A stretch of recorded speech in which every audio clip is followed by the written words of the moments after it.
Hello नमस्कार शुभ सकाळ मंडळी, कसे आहात? मजेत ना? मी पण मस्त आहे. घेऊन आली आहे तुमच्यासाठी लक्ष्मीच्या पावलांनी या मालिकेचा 3 एप्रिलच्या एपिसोडचा रिव्ह्यू. तर काल आपण बघितलं होतं की रोहिणीने त्यांच्या देवघरातल्या देवी आईच्या मूर्तीची दिशा बदलवली होती आणि म्हटलं होतं की देवी आईने आपल्याकडे पाठ फिरवली आहे आणि त्यावर सगळ्यांनी मिळून असं ठरवलं होतं की आपण गुरुजींना बोलवूया आणि देवीची पुन्हा एकदा स्थापना करूया. आता गुरुजी आलेत आणि त्यांनी घरातल्या मोठ्या सुनेला बोलवलं होतं पूजेसाठी. तेव्हा मोठी सून म्हणून सरोज मॅम गेल्या होत्या, पण त्यांचे जोडीदार सोबत नसल्यामुळे गुरुजी म्हटले की ही पूजा जोडीने करायला पाहिजे. मग त्यांच्या पुढच्या पिढीची मोठी सून म्हणून हा मान कलाला मिळाला होता आणि रजनी मॅमने कलासोबत अद्वैतलाही सांगितलं की आता तू जोडीने पूजा कर. त्याप्रमाणे अद्वैत आणि कला जोडीने देवी आईची पूजा करतात आणि पुन्हा एकदा तिची स्थापना करतात, मनोभावे पूजा करतात. त्यानंतर कला देवी आईला म्हणते, देवी आई अशी पाठ नको ग फिरवस, माझ्या ह्या पुढच्या सगळ्या प्रवासात मला तुझी साथ आणि तुझा आशीर्वाद लागणार आहे. गुरुजी पुढे सांगतात की सगळी पूजा संपन्न झाली आहे, देवीने आपल्याकडे पाठ फिरवली म्हणजे काहीतरी अपशकुन झाला असं समजू नका. तर असा विचार करा की देवी आईने आपल्याकडे कधी पाठ फिरवली होती आणि कधी आपण तिची पुन्हा स्थापना केली. तेव्हा रजनी काकू म्हणतात, म्हणजे गुरुजी आम्हाला कळलं नाही. तेव्हा गुरुजी सांगतात की गुढीपाडव्याच्या शुभ मुहूर्तावर लक्ष्मीने तुमच्या घरात पुन्हा आगमन केलंय, त्यामुळे हा अपशकुन नाही तर हा शुभ शकून आहे. आणि ज्यावेळेला ही सगळी पूजा संपन्न होत असते ना, त्यावेळेला ते मस्त इन्स्ट्रुमेंटल त्यांचं ते लावतात. अंगावर काटा येतो माझं तर ते ऐकलं की. आणि पुन्हा एकदा रोहिणी नैना यांच्या कटक कारस्थानांमुळे कलाला अजून एका गोष्टीचा मान मिळाला, तो म्हणजे अद्वैतसोबत पूजा करण्याचा. आणि त्यांच्या अपशकुनाची गोष्ट गुरुजींनी तर ती खोटी ठरवली आणि त्याला शुभ शकुनात कन्वर्ट करून टाकलं. पुन्हा तोंडावर पडलेत बिचारे. बरं, आता पूजा संपन्न झाली आहे म्हणजे गुरुजी आता जातात. त्यानंतर रजनी मॅम म्हणतात की चला देवी आईची कृपाच झाली म्हणायचं, म्हणजे हा तर शुभ शकून होता, अपशकुन नाही. जीवाला घोर लागला होता. आता त्या कलाला सांगतात की सगळ्यांना प्रसाद वाट. कला जेव्हा सगळ्यांना प्रसाद देते त्यावेळेला रोहिणी नैना पटापट प्रसाद घेऊन आणि सरोज पण पटापट प्रसाद घेतात आणि तिकडून रफादफा छू होऊन जातात. अजून किती वेळा ही लोक तोंडावर पडणार आहे, तरी काही सुधारायची नाहीत. आता कला अद्वैतला प्रसाद देत असते त्यावेळेला अद्वैत मनातल्या मनात विचार करत असतो, कारण त्याची आई मगाशी म्हटली ना की हा अपशकुन झाला आहे वगैरे. तेव्हा तो म्हणतो जसं आई म्हटली तसं तर हा अपशकुन झालाच नाही, हा तर शुभ शकून झाला. म्हणजे मग मी वेळ घेतलाय, ही गोष्ट मी योग्य केली का, असं त्याच्या मनात आता द्विधा मनस्थितीत येतो. आणि कला पण इकडे विचार करते की हा तर अपशकुन नव्हता, हा शुभ शकून होता. म्हणजे देवी आईची कृपा आहे, त्यांनी संकेत दिलाय आणि आता माझा संसार बहरणार आहे. कलाच्या मनात पुन्हा एकदा आशेचा किरण निर्माण झालाय. आजचा त्यांचा दिवस संपलाय, आता रात्र झाली आहे. कला अद्वैतला बेडरूममध्ये विचारत असते की चांदेकर मला बोलायचं आहे तुझ्याशी. तो काहीच उत्तर देत नाही. तेव्हा ती पुन्हा विचारते, चांदेकर मला बोलायचं आहे तुझ्याशी. तेव्हा तो म्हणतो कशाला? तर ती म्हणते कशाला नाही, काय काय विचारायचं आहे असं विचार. आता ती त्याला विचारते, तू डिवोर्स पेपरवर साईन का नाही केलेस? तुला आपल्या नात्याला अजून एक संधी द्यायची आहे की अजून काही? नेमकं काय आहे तुझ्या मनात? ती आता मनातल्या मनात विचार करत असते, चांदेकर तू आपल्या नात्याला अजून एक संधी देऊ पाहतोयस का? म्हणजे तू आपल्या नात्याबद्दल विचार करतोयस का? तेव्हा अद्वैत तिला म्हणतो, तुझे प्रश्न आणि तुझ्या शंका कधीही न संपणारे. तुला एवढी साधी गोष्ट कळत नाही का? मी कोण आहे? परफेक्शनिस्ट. मी कुठलीही गोष्ट अशी अर्धवट करत नाही, मला सगळं परफेक्ट लागतं. त्या डिवोर्स पेपरवर सही करण्यासाठी मला थोडा वेळ हवा आहे. म्हणजे मी कन्फर्म नाही आहे अजून त्याच्यासाठी. मी शुअर नाही आहे की आपल्यामध्ये कम्पॅटिबिलिटी आहे की नाही, ह्या बाबतीत मी शुअर नाही. मी कन्फ्यूज आहे का? तर नाही. पण मी शुअर आहे का? तर ते पण नाही. म्हणून मला फक्त वेळ हवा आहे. आता त्याचं एवढं गोलगोल बोलणं ऐकून कला त्याला म्हणते, माणूस जेव्हा गोंधळलेला असतो ना चांदेकर, तेव्हा तू असा गोलगोल गोलगोल बोलतो. पण तू आता जे काही बोललास त्यावरून माझ्या एक गोष्ट तर लक्षात आली आहे की आपल्या नात्याविषयी तुझ्या मनात आशेला जागा आहे. बुद्धू अद्वैतला एवढं पण कळत नाही आहे. कला असं बोलते म्हणजे तिच्या मनात त्यांच्या नात्याविषयी आदर आहे, प्रेम आहे, ही गोष्ट त्याला दिसत नाही आहे. त्यावर तो अजून एकदम प्रॅक्टिकल उत्तर देतो आहे की हे बघ, चुका झाल्यानंतर त्या गोष्टीला ब्लेम करण्यात, एकमेकांची उणीधुणी काढण्यात किंवा त्या गोष्टीबद्दल गिल्ट ठेवण्यात काही पॉईंट नाही आहे. त्यामुळे माझी 100% खात्री झाली ना की मग मी माझा निर्णय घेईल. आता तो झोपायला निघून जातो. आणि कला नंतर मनाशीच बोलत असते, किती शब्द फिरवतो हा अंबाबाई, पण आज तू मला संकेत दिलेस, त्यामुळे ह्या महिन्याच्या शेवटी आमच्या नात्याचा नक्कीच चांगलं काही होणार आहे असा आता कलाला विश्वास वाटतोय. आणि हा विश्वास चांदेकरलाही वाटेल असं तिच्या मनाशी आहे आणि तो विश्वास कला आता चांदेकरच्या मनात निर्माण करणार आहे. बघूया तिला या सगळ्या गोष्टींमध्ये यश मिळतंय की नाही. दुसरीकडे काजल सोहमच्या विचारातून बाहेर पडायलाच तयार नाहीये. तिने कितीही प्रयत्न केला तरी तिला सोहमची आठवण येतेच आहे. तेव्हा काजल विचार करत असते आणि स्वतःशीच बडबड करत असते की काय झंझट आहे यार. म्हणजे एखाद्याला मनातून काढायचं आणि त्याचा त्रास स्वतःला होऊ पण नाही द्यायचा, कसं करायचं असतं हे. तेव्हा तिचं लक्ष जातं त्या शर्टवर ज्यावर होळीच्या दिवशी सोहमने तिच्यावर रंग टाकला होता. तर ती आता ते शर्ट उचलते आणि म्हणते नाही, एखाद्याला जर आपल्या मनातून काढायचं असेल ना तर त्याच्या आठवणी सगळ्या पुसून टाकल्या पाहिजे. आणि म्हणून ती आता तो शर्ट घेते. पेट्रोलचा की रॉकेलचा टँक तिच्या हातामध्ये असतो आणि ती रागारागात घरातून बाहेर पडत असते. त्यांच्या घराच्या बाहेरच्या अंगणात ती येत असते. त्यावेळेला मिस्टर आणि मिसेस खरे तिच्या मागे मागे येत असतात आणि मिसेस खरे तिला अडवत असतात की काय करायली आहेस काजल, काय करायली आहेस. त्यावेळेला आता ती त्यांच्यासमोर त्या शर्टवर ते रॉकेल पेट्रोल काहीतरी ओतते आणि त्याला पेटवून देते आणि म्हणते स्वतःच्या जीवाचं काही नाही करणार आहे मी बरं वाईट, तुम्ही काळजी नका करू. काजलच्या अशा वागण्याने मिसेस खरेंना खूप धक्का बसतो. त्या म्हणतात काजल अगं काय केलंस हे. तेव्हा ती म्हणते की डोक्यातले सगळे रंग पुसून टाकायचे ताई मला, त्यासाठी हेच करावं लागेल ना.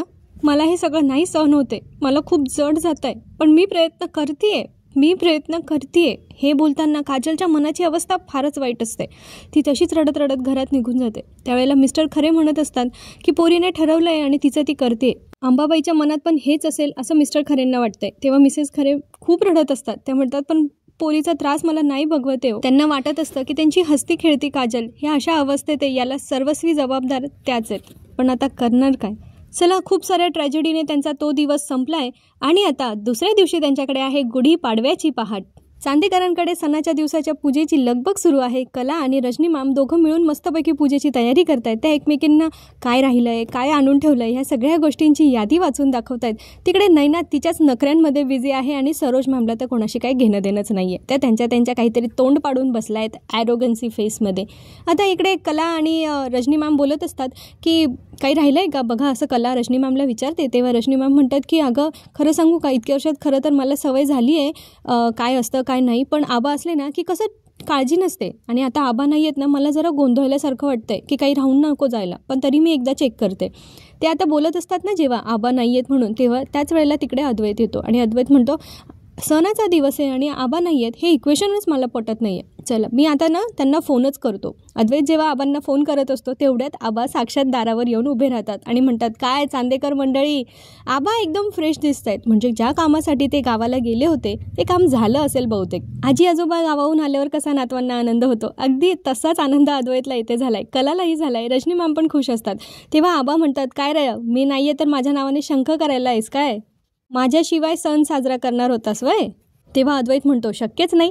आता आबांनी मस्त भली मोठी आंब्यांची पेटी आणली आहे बरं का गावाहून. आबांनी ज्यांना पेटी घेऊन बोलवलं होतं ना ती व्यक्ती आली आहे. त्यांनी पेटी ठेवली आंब्यांची आणि सोहम जातो. छोटी मुलं कशी जातात लगेच आजी आजोबांनी काय खाऊ आणलाय म्हणून बघायला, तसंच सोहम जातो आणि ते पेटी बघून त्यातला एक आंबा काढतो आणि म्हणतो आहा आबा, सीझनचा पहिला आंबा, याच्यापेक्षा भारी सुरुवात काही असूच शकत नाही. तेव्हा आबा म्हणतात हा मग वसंत ऋतूची सुरुवात आंब्याच्या घमघमाटाने झाली पाहिजे. कसं आपल्या नवीन वर्षाची म्हणजे गुढीपाडव्याची सुरुवात आणि कोकणचा राजा कोल्हापूरच्या चांदेकरांच्या घरात. काय बरोबर ना. चांदेकर म्हणतो अगदी बरोबर. सरोज मॅम विचारतात आबांना आबा प्रवास कसा झाला आणि तुम्ही असं अचानक का गेलात. बरं ते राहू द्या, ज्या कामासाठी गेला होता ती कामं झाली का. तेव्हा आबा म्हणतात हो झाली. रजनी मॅम म्हणतात आबा तुम्ही आलात ना तर मला जरा हायसं वाटलं. आपल्याकडे किती बारीक बारीक गोष्टी असतात पूजेतल्या, तुम्ही असल्या की सगळं व्यवस्थित सांगतात म्हणून आता बरं वाटतंय. तुमच्याशिवाय सणाची कल्पनाही नाही करवत. तेव्हा आबा म्हणतात अगं मी फक्त सोबत असतो तुमच्या, सगळी तयारी तर तूच करते आणि नंतर आपण पूजा करतो. चला आता आबा म्हणतात गप्पा टप्पा आता नंतर, मी जरा आवरून घेतो, माझा हातपाय तोंड धुवून घेतो आणि मग आपण आधी गुढी उभारून घेऊ आणि मग नंतर बाकी बोलू. आबा मस्तपैकी रेडी होऊन येतात आणि मग म्हणतात चला आता आपण गुढीची पूजा करून घेऊ. रजनी मॅम आणि कला छानपैकी गुढीची सगळी पूजा करत असतात. घरातले सगळेजण एकत्र मिळून छानपैकी गुढी उभारून घेतात. कला सवाष्ण बनवून गुढीची छानपैकी पूजा करते. हे सगळं सुरळीत रोहिणीला कसं बघवेल. ती जाते सरोजकडे आणि मग म्हणते डॅड आले, आता तुझं पारडं पुन्हा एकदा हलकं झालं. बघितलंस ना, बसल्या बसल्या डॅडने सगळा चार्ज कलाला दिला. त्यांनी सगळ्यांनी मिळून पूजा केली. तुझा प्रेझेन्स कोणाला जाणवला सुद्धा नाही. तेव्हा सरोज म्हणते माझा प्रेझेन्स कधीही पडणार नाहीये, लक्षात ठेव. तेव्हा रोहिणी म्हणते बघा, म्हणजे डॅड तसं कलाला सपोर्ट करतातच, म्हणजे 2 वर्षेच एक असं व्हायला नको हां, लक्ष ठेव. त्यावेळेला सरोज म्हणते माझ्याही मनात ते येऊन गेलं, पण तू काळजी नको करूस, तसं काही होणार नाही आहे. कला आता सगळी पूजा करून घेते. आबा आठवण करून देतात अरे तो सीझनचा पहिला आंबा आणला का. रजनी मॅम म्हणतात हो आबा, मग तो पण ठेव पूजेला. आता ते सगळी पूजा वगैरे नैवेद्य सगळं ठेवतात आणि त्यानंतर कला सगळ्यांना प्रसाद वाटत असते. चुरलेला पेढा आणि त्याच्यामध्ये कडुलिंबाची पानं ती सगळ्यांना देत देत आता सरोज मॅमकडे येतं. तेव्हा त्या म्हणतात तिला की तू हे जे बिनबुडाचं सौभाग्य मिरवतेस ना त्याचा पडदा लवकरच फाटणार आहे, लक्षात ठेव. कलाला आता चॅलेंज देत आहे सरोज मॅम की आम्ही चांदेकर नवीन वर्षाला घरात न लागणाऱ्या गोष्टी असतात ना, जुन्या गोष्टी डोई जड झालेल्या, त्यांना आम्ही बाजूला करतो. त्यामुळे तुझ्यासारख्यांना डोई जड झालेल्यांना आम्ही जास्त दिवस घरात ठेवत नाही, ही गोष्ट लक्षात ठेव. बहुतेक ही गोष्ट रजनी मॅम आणि आबा ऐकतायत, पण ते दुर्लक्ष करतात. सणासुदी कुठे वाद घालत बसणार, नाही का? पण आबांनी मस्त डोस दिला आहे आता सगळ्यांना, की जुन्या वर्षाच्या जुन्या आठवणी म्हणजे कडू आठवणी आणि नवीन याच्यातल्या गोड आठवणी असं सगळ्यांचा एकत्र मत करून आपण हा प्रसाद आता खातोय, गोड आणि कडू असा. त्यामुळे सगळ्यांनी आपलं नातं असो किंवा आपलं मत असो याचा नव्याने एकदा विचार करा. मागचं जुनं सगळं सोडून द्या आणि नवीन सुरुवात नव्या वर्षामध्ये करा. कला आता चांदेकरला प्रसाद देते अद्वैतला आणि मग म्हणते की आपण कडू विसरून जाऊ आणि आपल्या नात्याची नव्याने गोड सुरुवात करू. तुला नवीन वर्षाच्या खूप खूप शुभेच्छा. आणि अशा पद्धतीने गुढीपाडव्याचा त्यांचा आजचा दिवस आणि आजचा एपिसोड दोघंही संपलेले आहेत. आता पुढच्या एपिसोडमध्ये आपल्याला बघायला मिळणारे पुन्हा यांची कारस्थानं. रोहिणी सरोजला आता एक टेक्निक देते अद्वैतकडून सही करून घेण्याची. ती म्हणते की दिवसाला तो शेकडो पेपरवर सह्या करतो. ती सरोजला सांगत असते की आपण त्याच्या एखाद्या फाईलमध्ये डिवोर्स पेपर ठेवून देऊ आणि मग त्याची सही मिळाली की ह्या कलाची सही कशी घ्यायची ते आपण बघू ना. इतकं सोपं असतं का बरं? त्यानंतर आता अद्वैत आणि कलामध्ये सोहमच्या रिलेशनविषयी बोलणं चाललं आहे.